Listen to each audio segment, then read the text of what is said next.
거의 분석하는 어떤 기준이 된다. 그런 거죠. 자, 두 번째가 이제 바로 이제 그 고급과 프로로 갑니다. 바로. 우리 입안은 뭐냐면 중급이 없어요. 중급이 없어요. 기초하고 난 다음에 바로 제목이 뭐예요? 고급과 프로를 위한 튼튼한 원리. 다시 원리 이해를 하죠. 예, 그래서 그 고급과 프로를 위한 그 원리에서 그 무자론이죠. 예? 보통 팔자를 보는데 있는 거 가지고 자꾸 해석을 하는데, 예, 있는 거 가지고 해석하는 게 아니라는 거예요. 그러니까 팔자를 해석해 나갈 때, 예, 가장 그 이상적인 이렇게 이 팔자라고 하는 것을 뭐로 이렇게 접근하시면 되냐면, 예, 설계도면이다. 설계도면. 그 다음에 상. 그 사람이 이 모양으로 드러난 우리가 뭐 관상도 될 것이고 체상도 될 것이고 그 사람에게 뿌려진 기운으로서 이루어진 구체적인 상. 예. 뭐 상적도 단순히 형태만을 말하는 게 아니지만 자, 요건 뭐냐면 건축물이라는 거죠. 건축물. 자, 그 팔자를 봐나갈 때 이상적인 어떤 구조의 그 건물이 나올 수 있는 이 구도에서 이 생긴 모양을 이렇게 분석하는 것이 아니라 가장 이상적인 구도에서 뭐예요? 빠진 부분도 먼저 해석해라. 팔자를 반응할 때 뭐가 없다. 이 친구는 어차피 이 일주를 제외하고 나머지 7자라고 하면 아무리 육친이 많아도 빠지는 건 생기게 말해야 되는 거죠. 그러면 이 친구는 편관이 없다. 이 친구는 뭐 겁재가 없다. 그러니까 없는 것이 뭐냐면 기능적으로 제한되는 거예요. 기능 제한. 자, 이 기능 제한이 되는 걸 먼저 알면은 요 빠진 게 문제점이 되고 결국 대부분의 사람들이 고통을 겪는 이유가 이 빠진 것 때문에 그렇거든요. 이빨이 뭐예요? 난 놈이 중요한 게 아니고 빠진 부분이 항상 문제가 되잖아요. 이빨이 빠졌다. 그 빠진 것부터 먼저 하는 거죠. 거기 보면은 오행 중에 없는 글자의 해석. 오행 중에 목이 없다. 화가 없다. 이걸 어떻게 해석할 거냐. 그리고 그 사람에게 어떻게 적용되느냐 하는 거예요. 육친 중에 없는 글자는 뭐냐면 아까 설명한 대로 어떤 육친이 빠졌느냐. 편재가 없다. 편재가 있다 없다 해서 결국 없다부터 먼저 보라는 거죠. 그 다음에 무자에 준하는 상황. 준하는 상황이 뭐냐면 글자에 있기는 있는데 자, 있기는 있는데 이게 뭐냐면 이게 옆에 뭐예요? 옆에 구조물에 의해서 확 가려지거나 에워싸여져 있다. 이런 것들도 없는 것에 모양은 있으나 기능이 별로 없으므로 없는 것에 준한다는 거죠. 그다음 글자의 공망. 이 공망만큼 또 중요한 게 없다니까요. 공망만큼. 공망은 뭐냐면 이게 가짜로 뭐냐면은 요 간단히 설명하자면 가짜로 이렇게 간판만 해놓은 거예요. 이게 뭐냐면 도시 미관을 위해서 이게 큰 도로가 있는 거예요. 그래서 여기에 비어 있는데도 불구하고 그런 건물들 보셨죠? 괜히 그냥 벽만 만들어서 창만 이렇게 매달아 놓은 것도 있죠. 요분 텅 비어 있고 그런 어떤 작용을 가지기 때문에 공망의 해석은 굉장히 중요하다. 그냥 중요한 게 아니라 자 그런데 이제 그러면 없다고 해서 영영 없는 거냐? 그게 아니라 별자 숨어서 뭐냐면은 그 기운을 보조하고 있는 게 그게 이제 별자라는 거죠. 따로 숨어서 이렇게 끼어 있는 보통 이제 여러분이 흔히 이 숨어서 하는 건 공협 이런 거 배우죠. 공협 그런 것도 배우는데 공협도 거기에 해당하고 또 삼합에 의한 그 부족한 것을 채우는 예를 들어서 인호가 있으면은 무엇이 수시로 이 술이 와서 채워서 작용하는 것들이 발생하는 이런 것들이거든요. 자, 그래서 이제 그걸 먼저 무자에 대한 것을 해두고 그 다음에 용신론의 재정립. 자, 용신이 뭐는 아니다. 만병통치약은 아니다.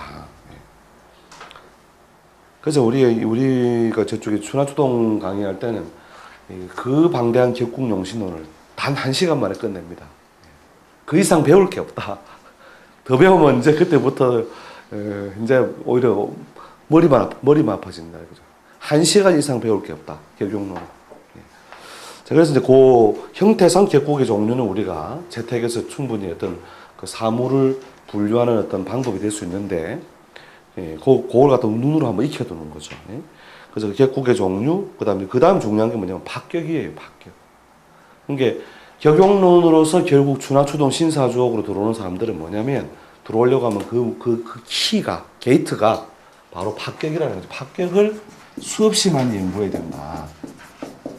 격용 우리가 250 여종이 되는데, 그러니까 우리가 그 형태상 우리가 분류하는 격부터 여러 가지 특수격까지 해서 250여 격이 되잖아요. 그걸 가지고 공부하고 싶으면 그걸 그대로 딱 정확하게 형태상 정리를 한 다음에 여기에서 파격된 모양들. 근데 파격된 모양이 뭐냐면 축마저 파격, 형마저 파격, 공망마저 파격, 한마저 파격, 그 다음에 중복, 혼잡, 중복돼서 파격, 혼잡돼서 파격, 전부 파격이에요, 파격. 그러니까 사주팔자 보러 오는 사람들의 100명 중에 95명에서 7명은 다 파격이다 보면 돼요. 그러니까 다 파격이라면 간단하게 보는 방법도 있죠. 그러니까 성격과 파격, 이 이중 구도로만 딱 봐도 되는 거예요. 파격. 그러니까 뭐, 난 지금 시급히 손님을 봐줘야 되겠는데, 손님들은 밀려오고, 어떻게 하면 되냐. 성격이냐, 파격 여부만 따져가. 파격이면 전부 다 뭐냐, 별무신통이다. 별무신통. 요 말만 하면 돼요. 선생님 용하십니다. 왜 별무신통이냐? 최고가 안 되거든. 이 말만 해주면 돼요. 그래요. 이 친구가 서울대학 가려고 했는데 말이에요. 딱 시험 칠 때 이상하게 방해를 받아가지고 막 그냥 좀 시원찮은 데로 가버렸다. 별무신통이다. 근데 이제 이 추나추동론까지 가려면 합격도 뭐냐? 뭐가 있다? 급수가 있다. 급수가. 이제 이거예요. 합격이 된 놈도 뭐냐면 위아래가 있다. 그럼 제대로 된 모양 1등 빼고 그러면 다 꼴찌냐? 1등 빼고 2등에서 뭐 꼴찌 100등까지 그러면 전부 다 요 구도로 볼 거냐? 그건 아니다는 거죠. 2등에서 100등까지도 뭐냐면 서열이 있다. 이 서열을 분류하는 논리를 여러분들이 정리를 하다 보면 결국은 추나추동 논리에 결국 들어온다는 거예요. 이해되시죠? 예. 그래서 요걸 미세하게, 이 친구는 아마 2등에서 한 5등쯤 사이에 나오겠구나. 이 친구는 요 정도 합격이 됐으니까 6등부터 한 10등 사이에 나오겠구나. 이걸 여러분들이 이제 분류하는 걸 훈련을 해야 된다는 거죠. 그 훈련이 잘 되면 잘 될수록 이제 아주 정밀한 감정이 되고, 그 정밀한 감정이 이루어지는 내용이 그 사람한테 막 그대로 막 꼽힌다니까요. 그러니까, 어제 그 양반이 이 기축에 이 미의 형태 있는데, 요 모양이 있는데, 나머지 그건 이제 지금 주제에 중요한 게 아니니까. 자, 이 중에 인성이 있긴 있죠, 그죠? 근데 이게 공망이야. 공망이면서 뭐냐면은, 무슨 인성이에요? 편인 인성이죠, 그죠? 자, 인성과 식상의 모양을 통해서 그 사람이 무엇을 파악하고, 우리가 학문성, 의식주, 그 다음에 기본적인 어떤 그 부동산의 환경을 파악해 나가는데, 자, 생긴 모양이 공망되고 편인돼 있죠, 그죠? 저런 모양이 미중에 있는 저 정화를 예를 들어서 인성으로서 저게 부동산의 속성으로 취한다면, 자, 저 모양은 뭐예요? 정자를 가지고 미중정화의 모양새를 잘 생각해 보자는 거죠. 이게 이런 거는 이제 여러분이 합격을 좀 분류하다 보면, 자, 병이 다르고 정이 다르고 사가 다르고 오가 다르고 미중정화가 다르고 술중정이 다르고, 그죠? 그 다음에 인중병화가 다르고, 요것을 전부 다 구별해야 된다는 거예요. 이게 다 구별해야 돼요. 다 다르다. 이런 것에 대한 해설 갖다 붙이면, 그 모양대로 그 사람이 결국 취하면서 결국 살아가거든요. 설계도면대로 결국 코가 걸린다는 거예요. 설계도면대로. 자, 요건 뭐냐면, 자, 그냥 미중정화는 뭐예요? 오의 여기가 들어와 있는 거죠. 그죠? 오의 여기는 세력이 있는 거예요? 없는 거예요? 있는 거예요? 없는 거예요? 예? 자꾸 대답을 해주셔야. 왜냐면, 왜 우리가 이 인원수를 제한했냐면, 뒤에는 뭐냐면 조금 우리가 진도가 나가서 좀 정리가 되나기 시작하면 막 질문이 나오거든요. 우리 질문을 이 인원이 넘어가 버리면 안 돼요. 서로 질문을 서로 주고받고 못 하는데 이게 이 강의라는 것이 서로 호흡을 해야 돼요. 그래야 대답이 오고 질문이 오는 걸 봐서 제가 그걸 맞춰서 계속 진도를 맞춰서 따라간다는 거예요. 그러니까 오중정화는 기본적으로는 세력이 있는 모양이잖아요. 그죠? 자, 세력은 있는데 뭐예요? 자, 미에 가리워졌다, 드러났다. 가리워진 거잖아요, 미에. 그죠? 가리워져 있는 모양이고, 평수는 좀 되겠다, 안 되겠다? 되겠다. 근데 도로가 뭐냐? 편인이니까 도로가 잘 나있다, 안 나있다? 안 나있으니까 어디에요? 그 다음에 공간적으로는 뭐예요? 자, 임과 개의 모양과 정을 비교했을 때 어느 곳이 더 번화가다? 어느 곳이 더 번화가예요? 그 정이 더 번화가잖아요. 그러니까 번화가 즉 상가들이 제법 있는 곳인데 평수도 좀 되는데 어떻게 해요? 큰 도로에 골목집에 뒷자리단 말이에요. 이게 뒷자리에 뭐가 있다? 부동산이 있긴 한데 요놈도 뭐예요? 공했다는 말은 뭐예요? 용도가 채워졌다가 비워졌다니까 임대가 나갔다가 잘 안 나갔다. 팔리지도 안 하고 계속 나하고 인연이 되어 있는 거단 말이죠. 이해되시죠? 그런 모양새를 요 글자 하나에서 뭐예요? 캐치를 해내야 된다니까. 그래서 자기 또 묻는 내용이 뭐냐면 선생님 제가 이렇게 골목집에 이렇게 조그만 쪽에 큰 도로변에서 약간 들어와가지고 평수는 그래도 한 180평, 200평 되는데 이게 조금 외진 모양인데 이런 걸 갖다 내가 잡을 수 있겠냐 물어왔을 때 뭐 그게 인연이다. 인연이니까 어떻게 해요? 운세적으로 크게 그것을 방해하는 운이 없을 때는 그쪽 인연이 그대로 가버리는 거예요. 이해되시죠? 근데 그게 2년 전에 그거를 많이 취득한다고 했을 때요. 그러니까 이제 그래서 뭐냐면 아무렇게나 말해도 맞는 원리가 뒤에 나오는 거예요. 하지 마 해도 아유, 그래 선생님 하지 마라 했는데 이렇게 왜 샀을까? 하게 될 것이야. 이렇게 해도 맞는 말이고 하지 마라고 해도 어차피 2년이니까 살 것이고. 그러니까 그게 뒤날에는 이 공부 대충 끝날 때쯤 되면 아무렇게나 말해도 맞는 원리가 있다 하는 거예요. 대신에 알고 아무렇게나 말해라니까. 알지도 못하면서 그냥 최대한 맞힌다고 맞힌 게 그냥 엉뚱한 답 이야기하는 거예요. 그러려니 차라리 모른다고 해라. 그렇죠. 이해되시죠? 예. 자, 그래서 뭐냐면은 그 합격을 우리가 깊이 연구를 하면 합격을 연구하는데 시간을 많이 써라. 그래서 성격 한 놈 이런 말 오지도 않아요. 성격 된 놈은 뭐냐? 지 인생 오늘 하루 일진 오늘의 운세 자기가 다 알아. 아침 9시에 관사에 출근한다. 관사에서 출발해가지고 예? 근무지에 출근한다. 오늘 5시 나는 퇴근한다.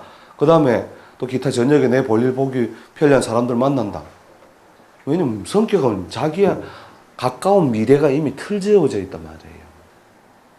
그러니까 일진은 볼 필요가 없고 한 해의 운수를 유별나게 볼 이유가 없다.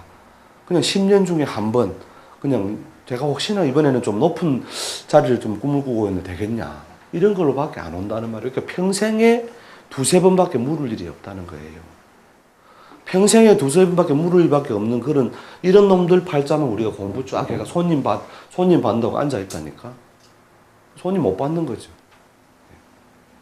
그렇게 이런 합격들이 와가지고 오면 성격의 모양에서 합격된 모양, 당 자네는 말이야 공직을 해야 되는데 아닌데요. 그러면 그 길이 아니면 그게 그래서 고생이야. 이렇게 이제 말장난만 갖다 끼고 서로 하게 되는 거예요, 결국. 그럼 뭐 할까요, 그러면? 그래도 자네는 말이야, 그리고 공직을 해야 되는데, 이러고 있는 거예요. 정광적인 게. 결국 이제 자기 죽고 자기 시간 낭비하고 손님 인생도 뭐냐면 답도 안 못 주게 되는 거죠. 그럼 그 합격이 된 모양. 당신은 공직을 나서긴 나서야 되는데, 공직 중에서도 급수가 돼요. 팍팍팍 떨어지는 공간에 계약직부터 스타트를 하되 이 계약직도 어디 변두리부터 해라. 그러면 반드시 인연이 돼서 직업 안정이 시작된다. 거기서 뭐냐 합격이기 때문에 고관까지 못 간다. 이 정도가 한계다. 참 신기한 선생님이라면서 이제 이게 나오는 거예요. 참 신기하다. 왜? 이게 합격이 된 딱 그 모양새를 짚어줬기 때문에 그런 거예요. 그러니까 이 성격 공부 하긴 해라 이거야. 별 쓸모가 없다는 거예요. 쓸모가. 손님 받는데 영업하는데 별 도움 안 된다는 거죠. 예. 자, 그래서 이제 합격의 그 논의. 그 다음에 이제 합격이라고 해서 그러면 뭐 이렇게 좀 뭐 편안하고 좀 모든 것이 안정되는 어떤 그 세월이 없느냐? 있다 이거죠. 있다. 그래서 그 합격이 된 사람들에게도 용신은 있는데 그걸 어떻게 그러면 쉽게 찾느냐 하는 그걸 다룰 거고요. 그 다음에 그 별자로의 존재 마찬가지로 용신이 그러면 팔자에 드러나야 되는 게 대부분 다 이제 옛날 고전 클래식들을 보면 대부분 다 팔자 내에 있는 그 글자를 통해서 용신을 잡죠, 그죠? 근데 실제로 요 합격에 속해 있는 이런 사람들은요, 용신 없음도 많아요. 용신 없음 많다니까요. 제가, 그때가 지금으로 한 딱 12년 전쯤인데, 그때, 이제 방에 앉아서 좌식으로 그때 있을 때인데, 딱 70 넘은 영감님 찾아와가 큰 절을 하는 거라. 그래가지고, 아이고, 와 그랬습니까? 영감님이라니까. 다른 건 저는 몰라도 되고요. 제 팔자 용신이라 좀 알았으면 좋겠습니다. 그렇게 이야기하는 거예요. 그래서 영감님 앉으십시오. 우리는 용신은 모르고요. 일부러 그래요. 일부러. 용신은 모르고요. 영감님 살아온 인생이 이렇게 살았을 것이다. 앞으로 아마 이런 모양으로 살게 될 것이다. 참 신기하네. 그러면서 아니 용신 없어도 그런 걸 말을 할 수 있어요. 그러니까 영감님 이분이 모 대학 교수 출신이에요. 학장님 출신인데 이제 나이가 들어서 말년에 자식 문제 때문에 이렇게 이 공부를 하다가 근 10년 세월을 공부를 한 거예요. 그런데 자기 팔자의 용신도 모르겠다 이거예요. 근데 보통 이제 엄밀하게 보면 이분은 그 용신 무력이죠. 용신 무력이라서 결국은 그나마 팔자에 이제 그 그릇이 있으니까 결국 이제 학교에 2년에서 평생을 그 했는 분인데 이게 용신 자체가 없는 팔자들 수없이 많다는 거예요. 그러니까 봄이 와도 개털이요, 여름이 와도 개털이요, 가을이 와도 개털이요. 이번에는 진짜 다 겨울에는 했는데 겨울은 더 개털이더라 이게. 뭐냐 용신이 없는 거지 한마디로. 그래서 그 용신 없음 그게 그 영감님 보고 이제 그 뭐냐면 이제 이런 어떤 개괄적인 거. 격용론이 갖는 한계란 이런 것이다. 설명할 수 있는 범주는 이런 것이다. 이런 걸 설명을 쭉 해가지고 보내드리면서 이제 어떻게 공부를 하시라 해가지고 그 이후에 연락을 뭐 특별히 하고 취하고 이렇게 안 했는데 그게 뭐냐면 이제 그 용신을 찾아다니다 보면 결국은 그 한계점에 딱 부딪히게 된다는 거죠. 자, 그래서 이제 그 팔자를 볼 때 뭐로 보냐? 라이프 스타일의 분석. 체제로 좀 바꿔보라. 그 다음에 이 세상 용신이 있다면 재관밖에 없다. 인간이라고 하는, 이렇게 팔자라는 건 떠나서 인간이라고 하는 존재가 자기가 가지고 있는 기질, 또 강하게 부여된 인자, 이런 거 있으면 자기를 움직이게 하는 건 짝이단 말이에요. 이게 목일주가 짝을 잡는 건 뭐냐면 토와 금이다. 재관이잖아요, 재관. 이게 양이라면 이게 음이요. 이게 음이라면 이게 양이 되는 거예요. 그래서 이 재관과 어떻게 짝을 짓느냐예요. 재관과 어떻게 짝을 짓느냐가 결국 그 사람이 삶의 모양이 짜지는 모양이다 하는 거죠. 자, 그래서 그 재관이라고 하는 것은 생명 활동의 꽃이다. 그러니까 이제 이걸 안 쓰는 사람한테는 물을 일도 없지. 이 재관이라고 하는 것을 필요 없는 사람. 지금 내가 산속에 들어가서 도 닦고 있다. 그럼 뭐가 용신이에요? 산속에 들어앉아서 도 닦는 사람은 무엇을 가장 자기한테 필요로 하는 기운으로 써요? 장좌 불화가 뭐예요?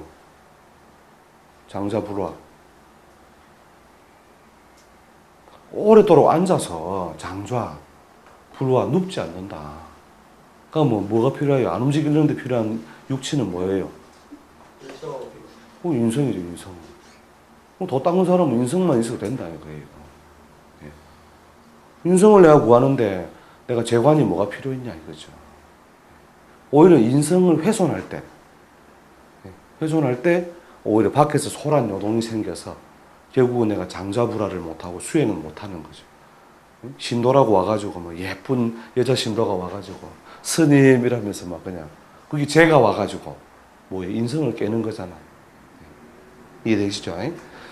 자, 그래서 이제 전보러 오는 사람들의 대부분은 뭐냐, 재관과 어떻게 짝지어서 잘 쓰느냐를 결국 물으러 오는 것이다 하는 거 아시겠죠?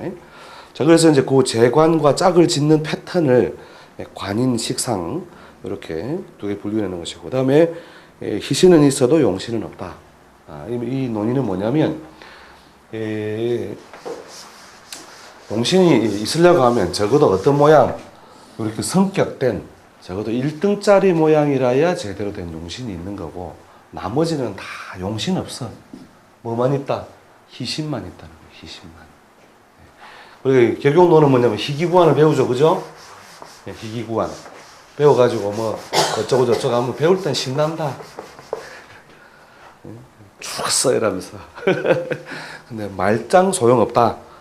는 게 결국은 뭐냐면 이게 나무 한 그루가 살아가는데 필요한 게 뭐예요? 자, 목이 팔자는 복잡하니까 한자만 보자.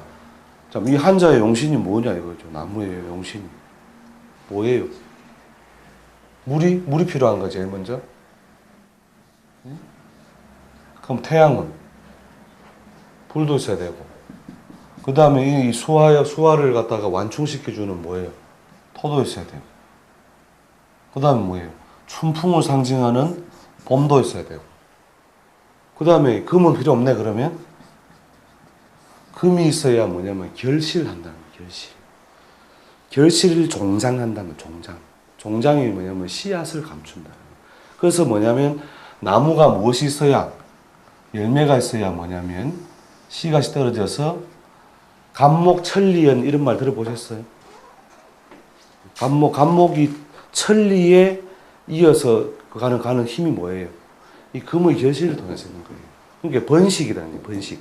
그래서 관성이 남자를 기준으로 했을 때 뭐예요? 관을 만나야 그렇게 씨앗을 맺잖아. 그 씨앗을 맺어서 결국은 뭐예요? 그놈 새끼가 저 멀리 가서 또 번식을 한다는 거죠. 그렇게 이 나무 하나가 온전한 생명력을 유지하는데 춘풍, 그 다음에 적당한 수분, 양광, 그 다음에 토대, 그 다음에 결실지기, 씨앗을 갖다가 거두어들이는 결실지기, 이게 다 필요하다는 거예요. 다 용신이라니까.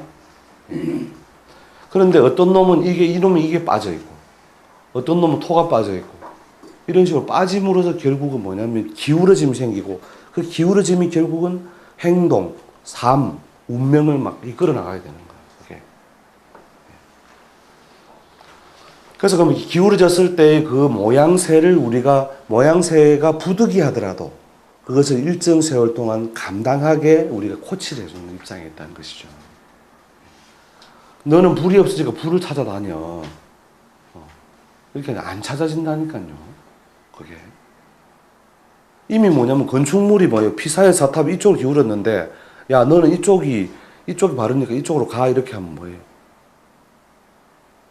분명히 바른 말 해준 거지. 그래서 아무렇게나 말해도 돼. 아무렇게나 말해도 어쨌든 말만 잘하면 손님은 온다니까요. 그러니까 뭐냐면 이쪽으로 기울여서 부득이하게 이것의 패턴을 어느 정도 유지하고 있어라. 이렇게도 맞고. 할까요 말까요 이러면 해. 그 다음에 이쪽이 부족하니까 하지 마. 해도 맞단 말이야. 해라고 해도 맞고 안 해라고 해도 맞는 것이 원리가 뭐냐면 이게 부득이하게 기울어진 경향성을 설명할 거냐, 아니면은 팔자에 허결한 것을 자꾸 채우라고 제시를 할 거냐. 그 입장 차이단 말이에요. 그런 것에 대한 개념을 이 부분에서 정확하게 정립을 해야 된다. 이게 격용론적인 것의 그것의 맹점이 뭐냐면 팔자에 화가 용신이다. 그럼 화 찾아다니라고 이렇게 한다니까. 근데 그게 되는 게 아니에요. 원래 잘난 놈은 뭐냐, 화가 딱 자리 잡고 있다니까요. 그리고 책에 나오잖아요. 용신유력. 그죠? 용신이 유력하니 이 놈은 쓸만한 놈이다.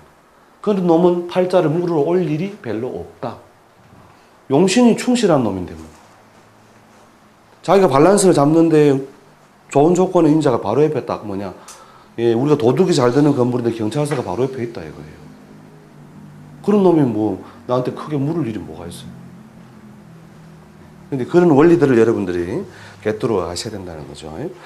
자, 그 다음에 격국의 자전, 대운의 공론, 뭐 공자전론은 이제 거기 가서 우리 삶이 그 구축되는 원리에 대해서 쭉 정리를 해보시면 될 것이고, 그 다음에 그 코스모스는 그 국화가 될 수 없다. 자, 이게 뭐냐면 그릇론이에요, 일종의. 그래서 이제 뭘부터 팔자 자체의 명을 먼저, 운이 있고, 우리는 이제, 대운, 세운, 뭐 우리가 운을 봐서 먼저 기룡을 원하는 게 있고, 명을 봐서 그런데 이 명 자체를 분석하는데 보통 그 첩경책 보면 명에 대해서, 그릇 자체에 대해서 많이 논의를 하고 있죠. 근데 그 그릇 자체에 대한 논의를 깊이 하다 보면 이미 요 사람이 가지고 있는 그릇의 폭과 범주를 알게 되는 거죠. 그러니까 어떤 조건이면 뭐가 되고 어떤 조건이면 뭐가 되고 이거 다 그냥 그릇 자체에서 이미 다 분류된다는 거예요. 그래서 그게 이야기가 뭐냐면 똑같은 가을 바람에 꽃을 피우더라도 코스모스는 국화가 안 된다. 안 되는 거죠. 자, 그 다음에 사자는 굶어도 풀을 뜯지 않는다. 이게 이제 뭐냐면 그릇은 좋은데 이제 운을 더럽게 만난 거죠. 이게. 그거 비슷한 소리가 개 풀 뜯는 소리에 거의 나오죠. 개 풀 뜯는 소리. 그러니까 그릇하고 운이 지극히 어긋나 버렸을 때에 어쩔 수 없는 것들. 이런 것들을 이제 만나요. 그 다음에 또 사자가 이빨이 없어도 개한테 물려 죽진 않는다. 이 말은 뭐냐면 그릇이 큰 놈이 나쁜 운을 만났다 하더라도 작은 그릇이 좋은 운을 만나는 것과 바꾸지 않는다는 거예요. 이해되시죠? 그래서 그런 어떤 우리가 이 용신론에서 결국은 이제 라이프 스타일로 분석하는 패턴으로 전환하기 위한 단락이다 보면 되죠. 자, 그 다음에 그 12운성으로 보면 이 12운성 모르면 바보 사주풀이다 이거죠. 12운성 모르면. 12운성만큼 또 이게 중요한 어떤 논리가 들어가 있는 부분이에요. 이 12운성 빠지면요, 정말 이게 어디 뭐로 가냐면 살인의 추억으로 가요. 살인의 추억. 역학의 추억이 아니고 살인의 추억으로 간다. 그래서 12운성에서 그 음포태, 양포태에 관한 논의. 그 다음에 이 사주학 자체가 그냥 문자가 만들어서 나온 것이 아니다. 자연을 보고 자연의 운동을 보고 뭐가 됐다. 글이 나왔다. 문자가 나왔다. 문자가 나왔다. 그래서 문자와 자연의 모양새를 우리가 눈으로 관찰해서 결국은 사주학을 뭐냐면 이런 자연이나 기운의 순환 과정으로서 결국 이해하려면 12운성 120종을 쫙 깨뚫고 있어야 돼요. 12종 120종. 자, 그래서 그 12운성의 해설, 자의와 현상, 그 다음에 성립 여부에 관한 논의, 12운성 120종의 현상 해설, 사주 해석의 원리를 적용하는 이해, 원리 응용의 이해, 그 다음에 관인구, 희상구, 사주 해석의 이제 핵심. 무엇이 이제 사주를 분석해 나갈 때 그 핵심적인 논리가 되느냐 하는 거죠. 자, 그 다음에 육친도 마찬가지 다시 한번 다루게 되는데, 소년기의 육친, 청년, 장년, 말 이렇게 똑같은 편제를 하더라도 소년의 편제와 말년의 편제의 의미는 다르다. 그 다음에 대운에서의 편제와 세운에서의 편제가 해석이 다르다는 거예요. 이걸 묶어서 여러분이 자꾸 해석하려고